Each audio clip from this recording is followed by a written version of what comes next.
Look sharp, my friend. You've got some real competition now.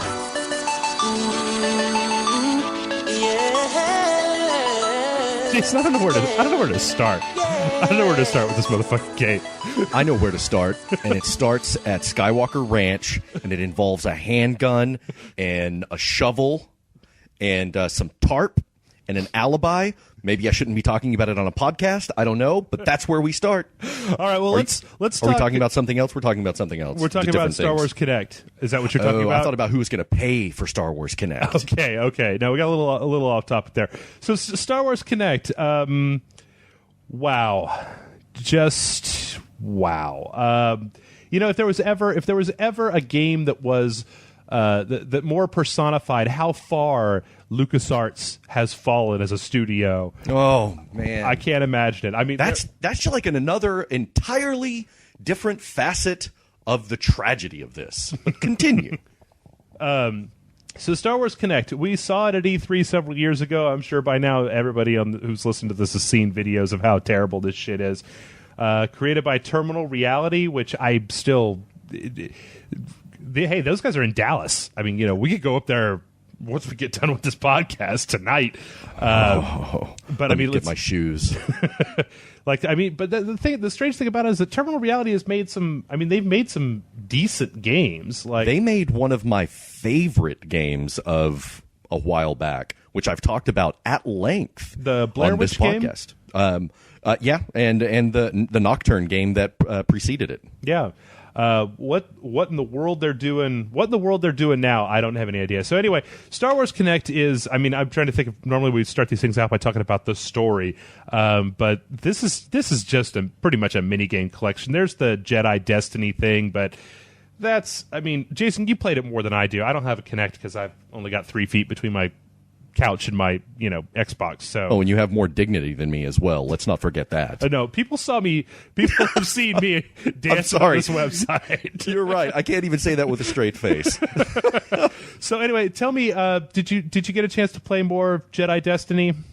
Yeah, for a little bit, and it actually gets better. Mm-hmm. It's bad, but that's one of the better things about this whole clusterfuck. Mm-hmm. And I say that with as much venom as I can muster. Every now and then you get lost in and very rarely, but it does happen, you get lost in the just shitty interface and, horrible game design. And you realize there's a good idea in here somewhere. Mm-hmm. But it's just executed so poorly.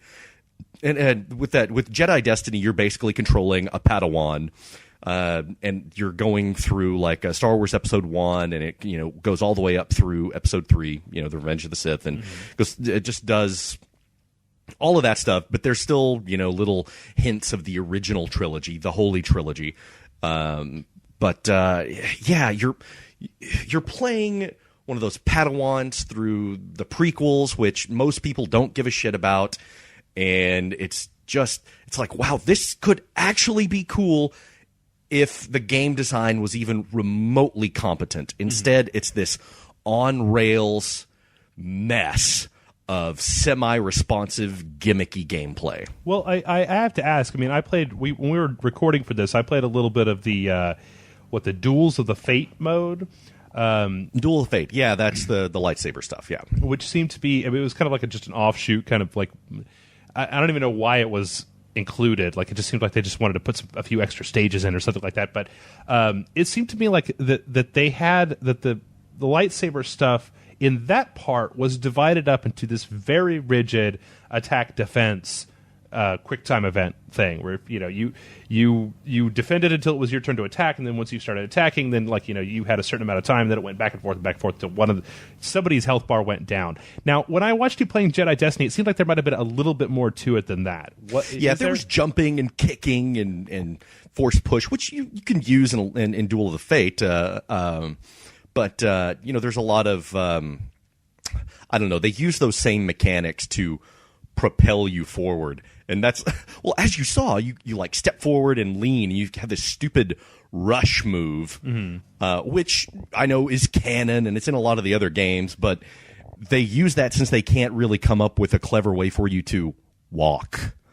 You know, it's like they've got all these ways for you to do this neat stuff, like the force rush and the force push and all that, but they can't figure out the basics of gameplay, like navigating simple terrain. And it's so backwards. It's missing so many fundamental things of just game 101. Well, to me, when I was playing it, it seemed more like the games had been.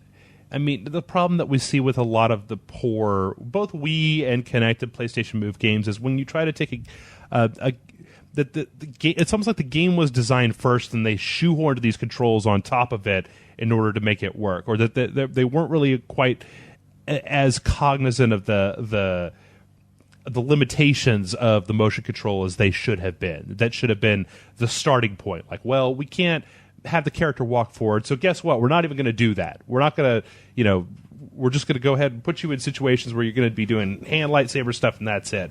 But it seemed to me like they were desperately trying to. It almost feels to me like they made that E3 video that we all saw, and then they had to make a game that actually fit in with that stuff. Like, right. Like they made this tech demo, and then this. I mean, this to me, this game is like Mario Party. If Mario Party were just several mini games of you getting kicked in the balls repeatedly in front of your Kinect.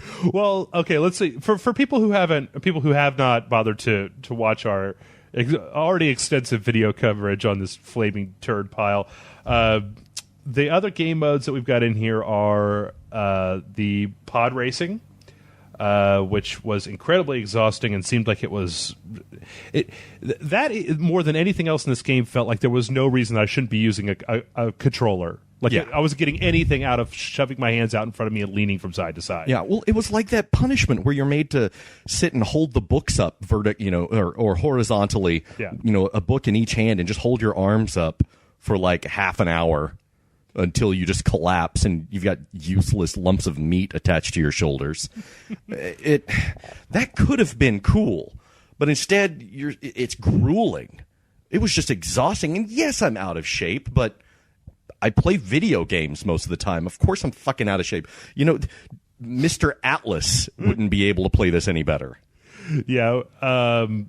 Now, let's see. There's also Rancor Rampage, which, for my money, seemed like the best thing in the entire package. It was great, but it was very repetitive. Yeah, where they basically map your movements onto a giant Rancor, and you just get to fuck shit up for, about 5 minutes, and then it grades you. Yeah, they should have expanded on that. They could have had a whole game based on that. Well, we already talked about that if they wanted to make a Kinect version of Rampage that controlled like that game did, totally on board. Yes. I'm totally on board with that. Yeah. And in fact, in playing that, it just reminded me of how stupid it is that we don't have a Kinect Rampage yet. It's just like, it's right there, But one of the things about the lightsaber stuff is that, Star Wars is perhaps the biggest licensed property or the most rich licensed property for video games. And I think it's been mined more than any other licensed property. And so every time a new device comes out, like the Wii or the Motion Plus, my mind, along with everyone else, or a lot of other people, I would imagine, think, ooh, lightsaber. Well, yeah, obviously. I mean, the first time that you saw the Wiimote or the Kinect or the PlayStation, God, the PlayStation Move's got a big light on the top of it. Yes. Turn that into a green lightsaber, and let me go to town. But yeah, so far, no one has managed to do that. Yeah, and it has, especially with Duels of the Fate here, it has all of the excitement of the guy guiding an airplane across the tarmac with the flashlights with the orange cones on them. Semaphore. He said Semaphore is far more interesting than Star Wars Kinect. Yes! That's what it feels like. There's no fluidity to it. There's no passion to it. There's all just calculated focus. There's no letting go and feeling the force flowing through you. None of that. None of that. Well, let's see. I guess the only other thing left is the dancing, which I don't know what you're talking about. Which Jason has mentally blocked. Well, I'm talking with his therapist right now, And she tells me not to really mention it all that much, but, this is the review. So for those of you that haven't seen this horrible abomination unto the Lord, basically they take modern pop songs and put Star Wars words on them, and then you're dancing around in Cloud City, which doesn't even make sense because most of the rest of the game is in the prequels. I don't fucking know. Anyway, it's just dumb. Like and even if you strip away all of the Star Wars hate and all of the anybody who's a big fan, like I used to be a big fan of Star Wars. At this point I've kind of lost it because they've done so much between games and TV shows and the CGI movies and all this stuff. They just kind of lose my interest to the point where I don't really care as much as I used to. But the weird thing about the dancing in this game is that it's like it's aping Dance Central, the Rockstar, or the not Rockstar, Harmonix game, but it's nowhere near as good. Like that game has a mode where you can practice the moves, and it tells you a little bit more about how to play it. This is just like, fuck you, go dance, monkey, dance. Like C-3PO tells you to dance, and from what I played of it, it seemed like it could be fun, but the novelty wears off really quick. In fact, you know what? That's probably a pretty good explanation for this entire property. Is it's kind of fun when you first start playing it, but it doesn't last more than an hour before the whole thing is just like, well, they've done everything there is to do here. Yeah, it's a gimmick. It's something to sell Kinects, and it's probably going to sell Kinects. Maybe a couple. And unfortunately, you have to buy this game and support it in order to get that kick-ass looking R2-D2 Xbox, which is just not worth it. Yeah, in fact, that's the one that has the C-3PO controller as well, right? Yeah, and I think it has like R2-D2 sound effects as well. Oh man, yeah, and it's hard being a Star Wars fan these days. I still am. I'm true blue. George. But I'm like a battered wife at this point, and this thing is not helping. It's just a collection of novelties, of little gimmicks. I can't even believe there's physical media for it. Mm-hmm. This should have been, a $10, $15 download. My God, they want $450 for that Kinect bundle? Yeah. They want, what, is that $100 more than your 320 gig Xbox 360? That's yep. Wow. Yeah. Mm-hmm. Okay. Well, I tell you what, Jason, the mics are open. We're recording. Is there anything else you want to talk about with this? No. I'm sure they didn't mean it. I'll let them back into my life. I'm sure it was just a misunderstanding. I'll play the next Star Wars game. I'll watch the next movie. I'll buy the toys still. I'm sure it was just, I was bad. And so they, I sassed a little too much, and so they had to punch me in the eye. I deserved it. I was being a little bitch, so it was all my fault. This is my fault. Oh man! All right. Well, what's your rating for this one?